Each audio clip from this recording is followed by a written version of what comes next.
এরপরের প্রশ্ন হলো, আমি একটি প্রতিষ্ঠানে চাকরি করি, মালিক প্রতি মাসে সবাইকে ফ্রি সিগারেট দিয়ে থাকেন খাওয়ার জন্য। আমি সিগারেট খাই না, আমি যদি জমা করে মাস শেষে বিক্রি করি তাহলে কোনো সমস্যা আছে কিনা? প্রিয় দর্শক, যে জিনিসটি খাওয়া বা পান করা হারাম সেটার বিক্রি করাও হারাম। আপনি সিগারেট যেহেতু নিজে পান করেন না, কেন সেটি নিষিদ্ধ সেজন্য। তো এটি যখন বিক্রি করবেন তখন তো অন্য মানুষ পান করবে, আপনি তার পানের বা তার গ্রহণ করার পথ সুগম করছেন। আপনি না বিক্রি করলেও সে অন্য কোনোভাবে কিনে ফেলবে, তখন তার দায় তার, এবং যে বিক্রি করেছে তার, কিন্তু আপনি তো এখানে দায়ী হলেন না অ্যাটলিস্ট।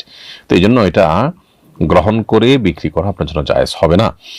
হ্যাঁ, আপনি আপাত দৃষ্টিতে ক্ষতিগ্রস্ত হচ্ছেন যে অন্যরা পাচ্ছে, আপনি গ্রহণ করতে পারছেন না। গ্রহণ করলে আপনি টাকার সুবিধা পেতেন, বিক্রি করে টাকার মালিক হতে পারতেন, সেটাও করতে পারছেন না। তো এটার বিনিময়ে আল্লাহ তাআলার কাছে আজর পাবেন, বিনিময় পাবেন ইনশাআল্লাহ। আপনি আল্লাহর কাছ থেকে বিনিময় আশা করবেন। বিধায় এটাকে আপনি মৌলিকভাবে আপনার জন্য একটা পরীক্ষা মনে করতে পারেন, যে এটি আল্লাহর তরফ থেকে পরীক্ষা, যে আমি আমার আল্লাহকে খুশি করবার জন্য, আল্লাহর নির্দেশ রক্ষা করবার জন্য ছাড় দিতে পারি কিনা। আমরা জান্নাত যে আল্লাহর কাছে আশা করব, এই সমস্ত ছাড় এবং স্যাক্রিফাইসের বিনিময়ই তো আশা করব।